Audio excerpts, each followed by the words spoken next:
Salut à tous et à toutes, voilà, bon on se retrouve hein, comme d'habitude, voilà, de temps en temps. Donc, qu'est-ce que je voulais dire? Oui, je voulais reparler de Léa Ligny, voilà. Parce que j'ai eu des nouvelles donc de la jeune femme handicapée, là, de 24 ans. J'ai eu donc des nouvelles et les nouvelles sont bonnes. Bon, en même temps, c'était logique, hein.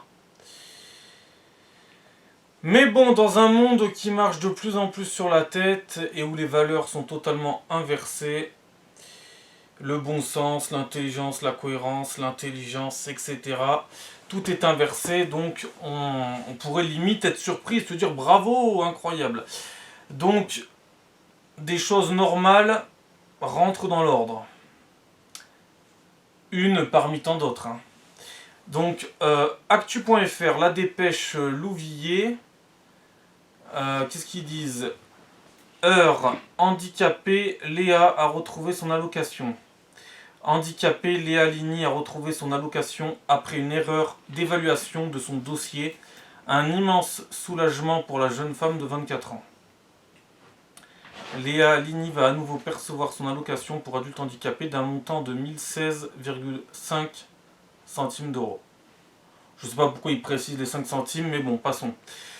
Je suis extrêmement soulagé, réagit Léa Ligny après avoir retrouvé son allocation pour adulte handicapé. Amputée de sa jambe droite et atteinte de graves problèmes cardiaques, la jeune femme de 24 ans domiciliée au Manoir-sur-Seine, dans l'Eure, avait reçu le mois dernier un courrier de la MDPH, Maison départementale des personnes handicapées, mentionnant que sa situation de handicap n'interdisait pas l'accès à l'emploi ou le maintien dans l'emploi pour une durée de travail supérieure ou égale à un mi-temps. Après étude de son dossier, son allocation de 1016,05 centimes d'euros, bon on va arrêter avec les centimes d'euros, hein, parce que c'est fatigant, était alors suspendue. Un choc pour la jeune femme qui, malgré sa bonne volonté, n'a jamais pu conserver un emploi, son état de santé rendant toute activité professionnelle extrêmement difficile. Une allocation versée à vie. Alors attention ça avec ça aussi, hein. Attention à cette façon de parler, de dire à vie, alors que c'est pas vrai. C'est absolument pas vrai. Je me tue à le répéter quand le système ne pourra pas perdurer éternellement dans cet état-là. Donc faut arrêter de faire croire aux gens que c'est à vie. Ça sera à vie si les gens se sortent les doigts du cul et font ce qu'ils font, et font ce qu'il faut. Bordel, je vais y arriver. Mais s'ils font pas ce qu'il faut et que c'est à chaque fois on me supprime et je réagis que quand on me supprime et quand mes droits disparaissent, on a des droits mais on a aussi des devoirs. Les devoirs d'entretenir un système qui est là pour aider les gens. Voilà. Donc non, j'aime pas cette expression d'allocation versée à vie parce que c'est pas vrai. Ils vous font croire à quelque chose et vous y croyez en plus, dans la plupart des cas. En général, c'est le cas. Vous y croyez, vous tombez dedans. Eux, ils tombent dedans aussi. Tout le système tombe dedans. Mais non, non, non, ça ne fonctionnera pas à vie. Si ça continue de fonctionner comme ça fonctionne actuellement, c'est cataclysmique. Je l'ai assez dit et je le redirai. Déterminée à faire valoir ses droits, Léa Ligny avait saisi les services de la MDPH afin que son dossier soit révisé. Lundi dernier, la Commission des droits et de l'autonomie des personnes handicapées, CADPH, s'est réunie pour à nouveau étudier le dossier de Léa. J'ai reçu un appel lundi, on m'a confirmé que j'allais à nouveau percevoir mon allocation, mon handicap a été évalué à plus de 80%, je pourrai en bénéficier à vie sans être obligé de repasser tous les 5 ans devant la commission. Ah, d'accord. Donc il y a des cas où tu peux ne pas passer devant la commission tous les 5 ans. D'accord. Bah je l'ignorais. Donc, ok. Je l'ignorais tout en le sachant quand même, d'une certaine manière, puisqu'il y en a certains qui sont jamais emmerdés. On se demande bien pourquoi. Bon, on a une partie de la réponse. Se réjouit la jeune femme. Donc voilà, je pourrai en bénéficier à vie sans être obligé de repasser tous les 5 ans devant la commission et puis devant un médecin aussi. Ok, bah c'est tout, apparemment. Alors moi j'aimerais bien aussi que Léa Ligny, au lieu de... Et je parle d'elle, mais je pourrais parler d'un paquet d'autres personnes, parce que en fait, je sais pas combien il y a de gens qui bénéficient de l'allocation adulte handicapé dans ce pays, mais il y en a beaucoup. La preuve, puisqu'il y a même des gens qui sont même pas français qui en bénéficient. Et qui en bénéficient encore plus facilement que vous. Donc voilà. Parce que normalement, l'AAH devrait être versé exclusivement pour les personnes handicapées et français. Mais c'est pas le cas en France. C'est absolument pas le cas. C'est pour les gens handicapés ou pas. Et c'est pour le monde entier. Et plus particulièrement quand ça vient des pays africains, maghrébins, etc. Donc bref. Donc il faut arrêter aussi de croire que c'est un truc français et que c'est que pour les Français alors que c'est ouvert au monde entier et que c'est pour ça que ça ne pourra pas perdurer dans le temps. Mais bon, laissez croire aux gens que ça pourra perdurer. C'est bien triste, mais normalement cette jeune femme là, Léa Ligny, elle devrait... ça aurait dû lui servir de leçon. Et ce cas-là qui est extérieur pour vous, mais qui est très personnel pour elle, devrait servir aussi à vous, mais pas qu'à elle. Normalement, tout le monde devrait se réveiller. Mais comme je disais dans ma précédente vidéo, à qui le tour maintenant? À qui le tour? Et elle, on en parle, mais c'est pas la seule de France. Hein. Je pense qu'il y en a toutes les semaines. Hein. C'est juste qu'elle, ils en ont un peu parlé, elle a été médiatisée, peut-être qu'elle a fait une démarche, qu'il y a eu un peu de hasard, un peu de chance, etc. Mais je suis sûr qu'il y en a des dizaines par mois ou des centaines. Forcément, il n'y a pas qu'un seul cas. Voilà, donc à qui le tour? Au suivant. Et puis, comme d'habitude, ça ne changera pas là non plus. Ça va continuer.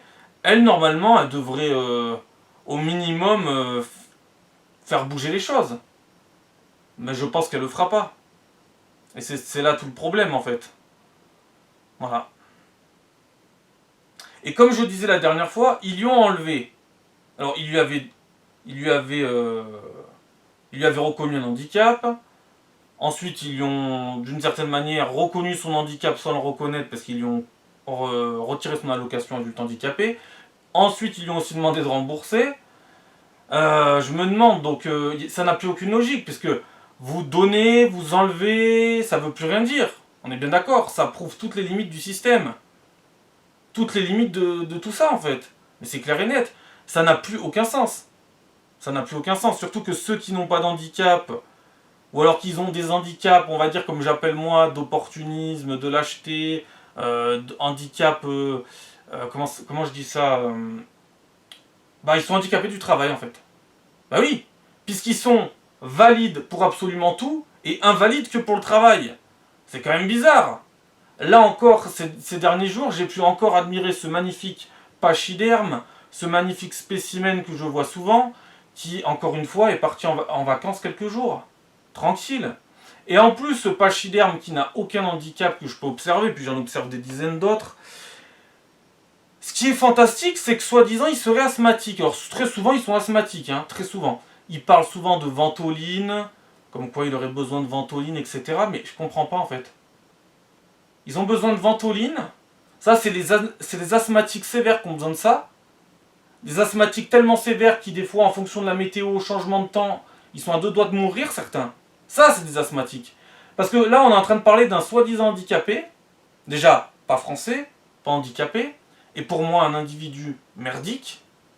Mais en plus, qui dirait qu'il a besoin d'une ventoline, alors qu'il passe sa journée à fumer cigarette sur cigarette. Y a pas un petit problème quelque part, là aussi?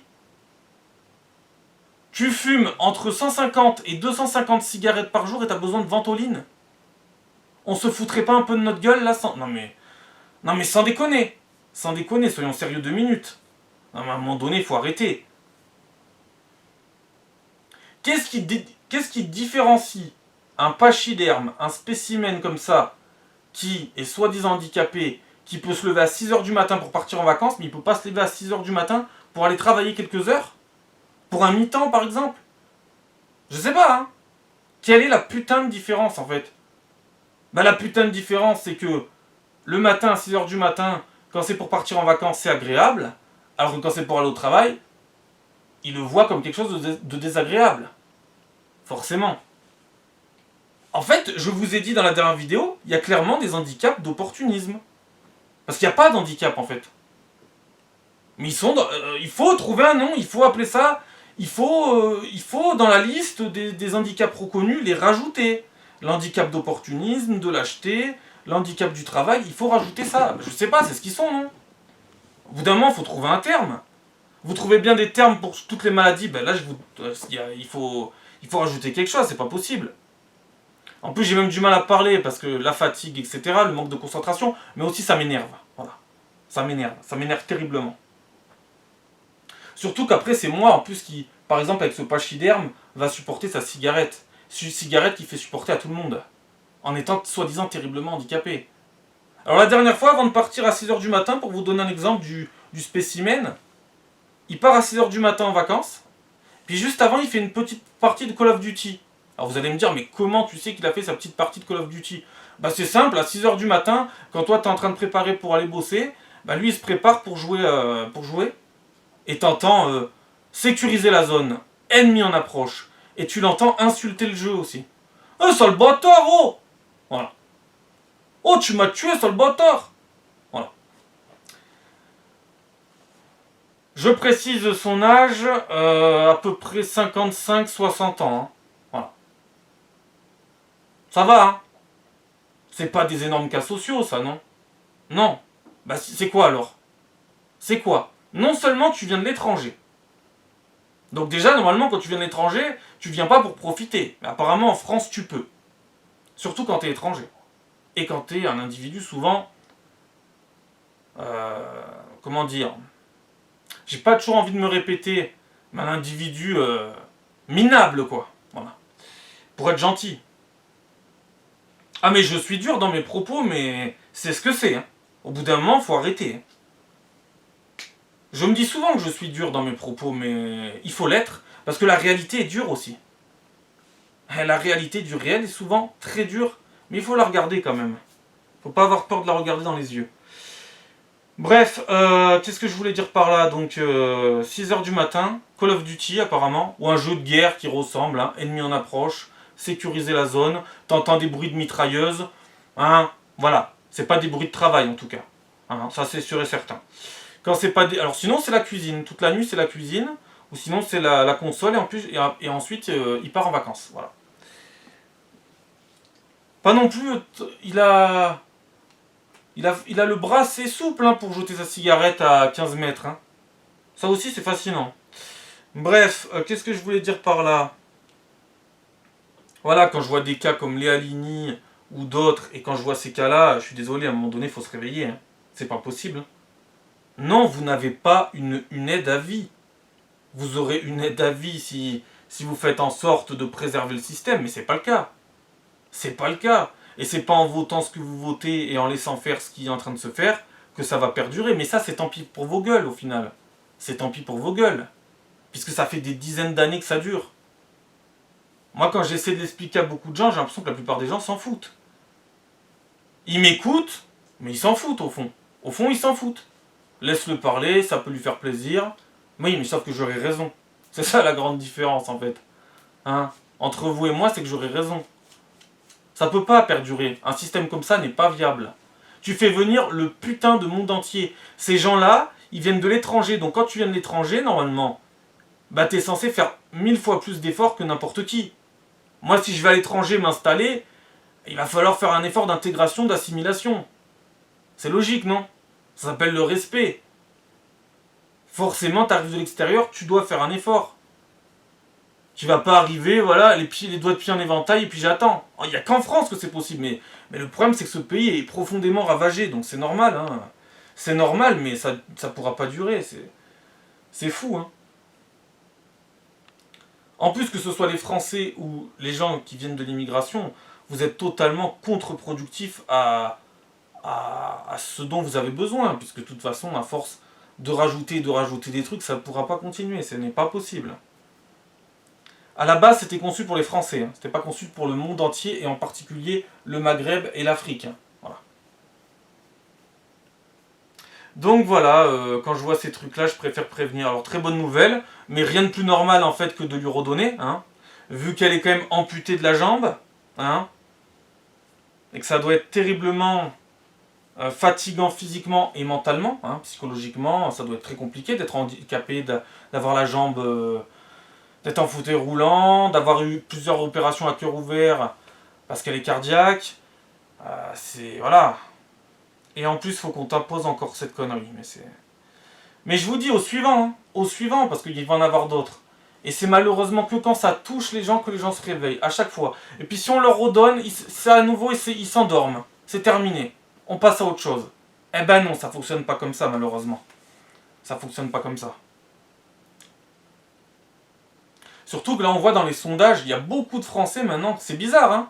Il y a beaucoup de Français dans les sondages. Alors, je m'y fie pas totalement aux sondages, mais il y a forcément une part de vérité.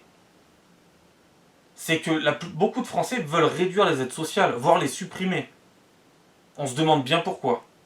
On se demande bien pourquoi. Et je me demande bien quel genre de Français aussi. Parce que je pense pas que tous les Français soient d'accord avec ça. Hein. Donc ça doit être une certaine partie de la population. Je pense surtout des gens qui travaillent. Hein. Forcément. Mais normalement, c'est le combat de tous, ça. Normalement, le gouvernement est coupable, mais après, il a été voté par un peuple qui est lui aussi coupable. Les gens à la CAF, à la MDPH sont pas tous coupables, mais beaucoup coupables de ça, mais personne ne se réveille, que ce soit les gens qui bénéficient de l'aide, ceux qui doivent, on va dire, faire le tri et l'accorder. Puis après, il y a ceux aussi qui travaillent, mais qui se révoltent pas et qui disent rien. Bon, limite, c'est ceux dont j'ai le plus... C'est ceux pour qui j'ai le plus de respect, je vais y arriver. Parce que quand même, ils travaillent au moins. Eux, ils produisent l'argent. Mais ensuite, il faudrait peut-être que ceux qui travaillent, ceux qui travaillent entre guillemets à la CAF, à la MDPH, pour certains en tout cas qui travaillent, parce que je vais pas faire une généralité non plus, faudrait que eux aussi fassent le taf, et puis il faudrait que les gens qui en bénéficient se réveillent aussi. Faut arrêter de dormir, C'est fini, C'est terminé, ça a assez duré, ça fait des dizaines d'années que ça dure. Il va falloir se réveiller, Il va vraiment falloir se réveiller. À chaque fois, c'est toujours la même réaction. Oh, mais on pensait que ça n'arrivait qu'aux autres. Mais qu'est-ce que ça veut dire, cette phrase-là? En gros, traduction, vous pensez qu'à votre gueule. Au fond, c'est ce que ça veut dire. Que ce soit pour des trucs dramatiques ou des trucs beaucoup moins dramatiques, comme par exemple la suspension d'une aide. Parce qu'il y a quand même des trucs bien plus dramatiques encore, qui se passent tous les jours dans le monde. Mais, ou plutôt ça dépend pour qui, parce que pour Léa Ligny, c'était vraiment quand même assez problématique. Mais c'est toujours ça, c'est toujours... on pensait que ça n'arrivait qu'aux autres. Non, non, ça arrive à tout le monde, ça choisit pas, ça arrive à tout le monde. Que ce soit ça ou n'importe quoi, ça peut arriver à tout le monde. Mais je sais pas pourquoi cette réflexion un peu égoïste, débile, naïve, de dire que ça n'arrive qu'aux autres, je ne comprends pas. Moi, j'ai jamais compris cette logique, de toute façon. Donc voilà, très content pour... très content, en même temps c'est de la logique pure, il n'y a rien d'incroyable normalement, ça c'est juste censé être de la putain de logique. C'est juste les choses qui rentrent dans l'ordre, c'est tout, il n'y a rien de si incroyable que ça. Après, peut-être qu'ils vont la réemmerder dans quelques années, on n'est pas à l'abri, Si c'est pas elle, ça sera d'autres personnes, de toute façon je suis sûr qu'il y en a toutes les semaines ou tous les mois. Elle, ils ont juste médiatisé son affaire, mais je suis persuadé qu'il y en a plein d'autres. Donc comme je vous disais, à qui le tour? À qui le tour? Qui sera touché la prochaine fois? Au suivant, parce que ça va continuer, puisque personne ne fait bouger les lignes. Personne ne fait sauter les digues. Personne ne dit ce qu'il faut dire. Personne ne fait rien pour rien, donc forcément ça peut pas faire.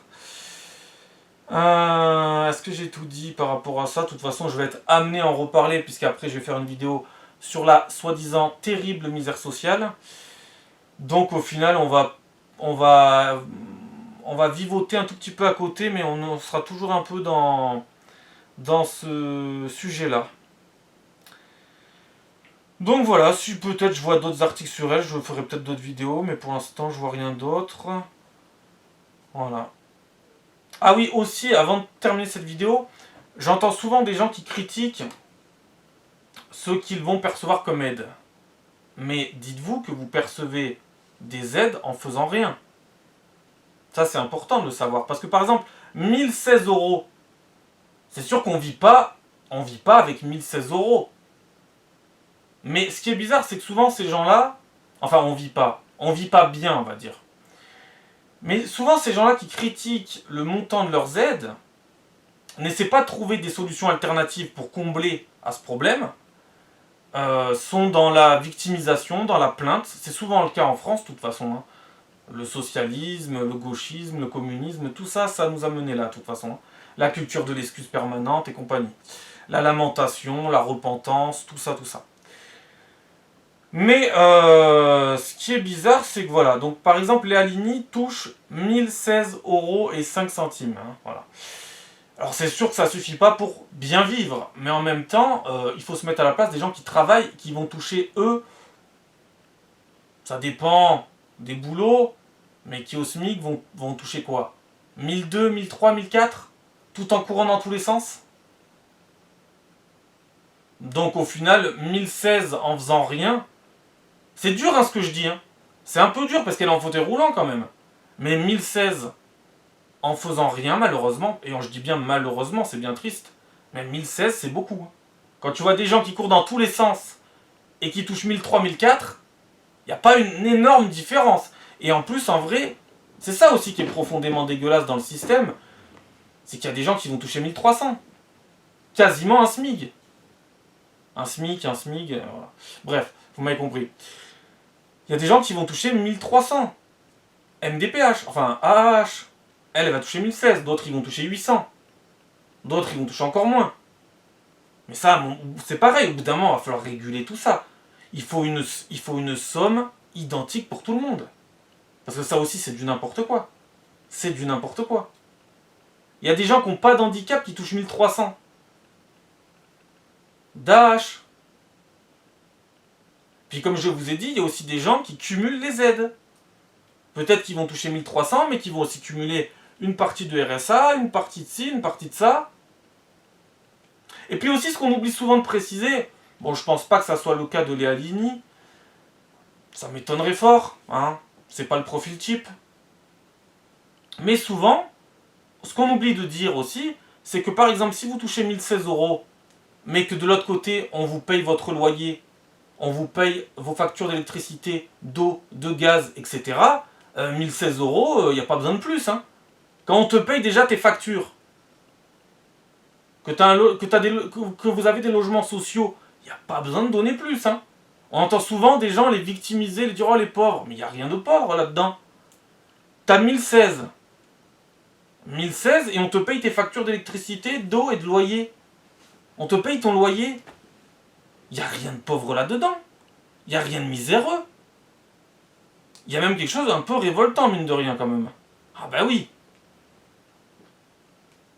Il y a des gens dans les logements sociaux, on leur paye presque toutes leurs factures. Si c'est pas la totalité, on leur verse ça, il faudra encore les plaindre. Pendant qu'il y a des gens qui travaillent, qui doivent payer toutes les charges eux, qui doivent cotiser pour ces gens qui ne foutent rien. Quand je dis ces gens qui ne foutent rien, ben je parle des gens qui profitent, hein, les parasites, etc. Je crois que les gens qui travaillent sont les plus à plaindre au final, hein, mais clairement, il n'y a pas de doute en fait. Hein. Eux, c'est la trilogie de la souffrance. Non seulement tu travailles, tu as 1002, 1003, 1004, ensuite il faut que tu cotises pour ces gens qui ne font rien, soit ceux qui en ont besoin, soit ceux qui se foutent de la gueule du monde, et ensuite, il faut payer tes factures, puis il faut payer tes courses.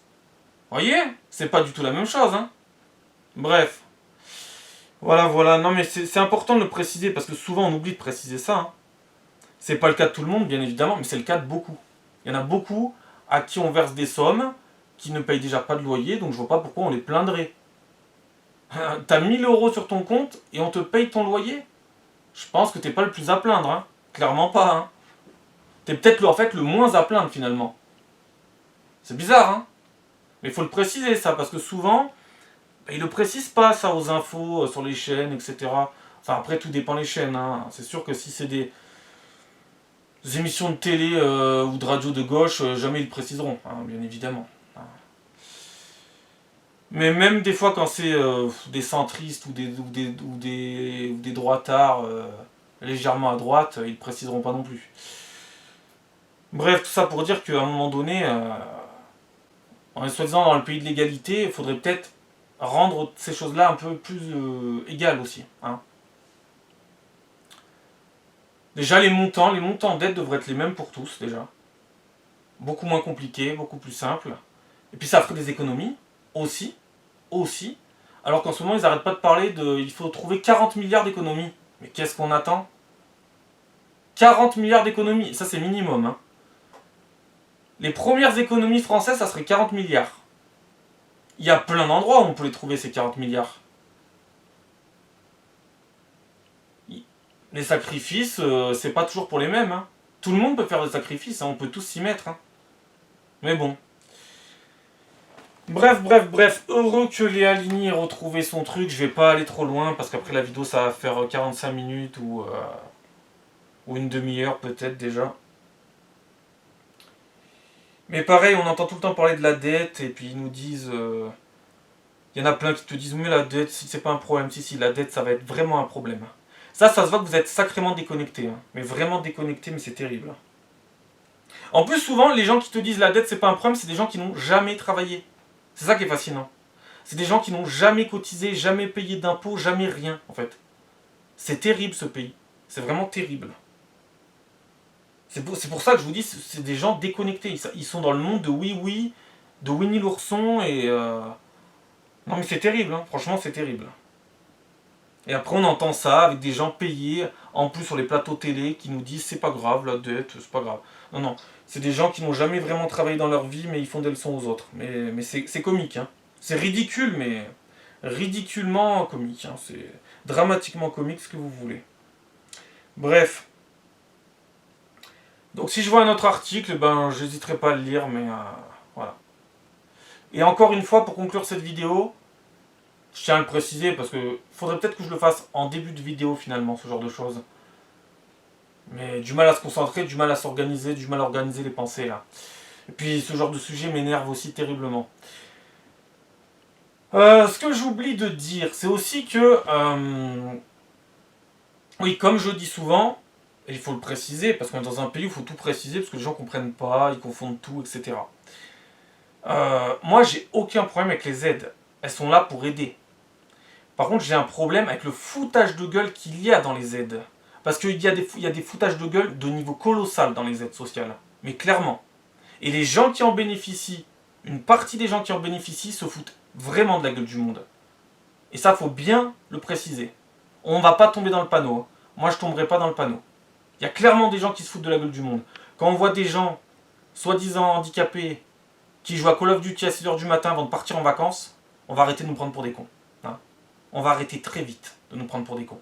C'est pour ça que je fais cette vidéo, parce que c'est honteux. C'est scandaleux. Et normalement, les premiers à se révolter de ça, ça devrait être les personnes réellement handicapées. Voilà. Et ensuite, tout le reste. C'est un tout. La société, c'est un tout. C'est pas qu'une partie. Mais bon, que voulez-vous? Donc encore une fois, pas de problème avec les aides. C'est comme quand je dis souvent dans les vidéos, j'ai pas un problème avec l'immigration. J'ai un problème avec sa quantité et avec sa qualité.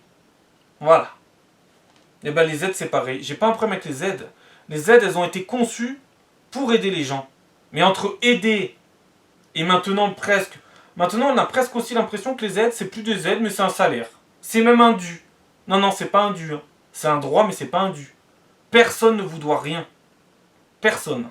La société ne vous doit rien. D'ailleurs, l'autre fois, je voyais une vidéo assez... C'était intéressant. C'était sur les différences entre droite et gauche. Donc par exemple, quand on est de gauche, qu'on est un gauchiste, et souvent les gauchistes ne s'assument pas, ne reconnaissent pas d'être de gauche alors qu'ils le sont clairement. C'est souvent d'ailleurs comme ça qu'on les reconnaît. Par exemple, un gauchiste va penser, et c'est son droit, mais sauf qu'il est dans l'erreur, il va penser que, il ou elle va penser que on a des droits avant les devoirs, alors qu'une personne à droite va penser totalement l'inverse. Va penser qu'on a des devoirs avant les droits. Voilà. Parce que dans ce pays, ils pensent tous qu'ils ont le droit à des choses, mais ça fait vraiment pitié. Ça fait vraiment pitié. En fait, vous avez surtout le droit de faire en sorte que ce système, qui marchait bien il y a très longtemps, puisse encore perdurer dans le temps. Ça, c'est votre droit. De vous mettre un coup de pied au cul et de vous sortir le doigt du cul. Ça, c'est un droit. Et c'est aussi un devoir. Voilà. Mais voilà, il y a plein de clivages gauche-droite, et ça, c'est un des pires. Voilà. C'est clairement un des pires. Et souvent, de toute façon, vous verrez, les gauchistes n'assument même pas d'être des gauchistes. C'est bizarre. Une idéologie qui fonctionne à la perfection, mais ils n'assument pas leur idéologie qui n'est pas du tout mortifère. Pas du tout. Pas du tout. Elle n'est pas du tout incohérente. Pas du tout. Alors après, il y a une différence entre être gauchiste, on va dire gauchiste réfléchi, on va dire, si ça peut exister, parce que je n'étais même pas sûr, et gauchiste à l'excès, non réfléchi, incohérent, ça existe en masse par contre. Hein. Voilà. Et d'ailleurs, j'espère que Léa Lini n'est pas de gauche, hein, parce que ça serait quand même comique là aussi. Eh oui, mais bon, dans ce pays, que voulez-vous, on est assez gangréné par le gauchisme, hein. C'est un terrible fléau. Voilà, c'est une plaie. C'est peut-être pire que les 7 plaies d'Égypte. Et il n'y a rien de drôle en vrai, mais vraiment rien de drôle. Hein. Bref, et ben voilà. De toute façon, vidéo suivante, je vais lire un peu l'actualité. Et puis après, je vais faire une petite vidéo là aussi. Enfin, petite vidéo. J'ai toujours du mal à les faire petites, mais bon. C'est soit j'ai du mal à commencer, soit j'ai du mal à m'arrêter. Il n'y a pas de juste milieu, et il faut que j'arrive à le trouver. Et la vidéo sur la soi-disant misère sociale, on va y mettre fin. Parce que je l'avais déjà faite la vidéo, mais il va falloir recommencer. Allez, portez-vous bien, et à la prochaine.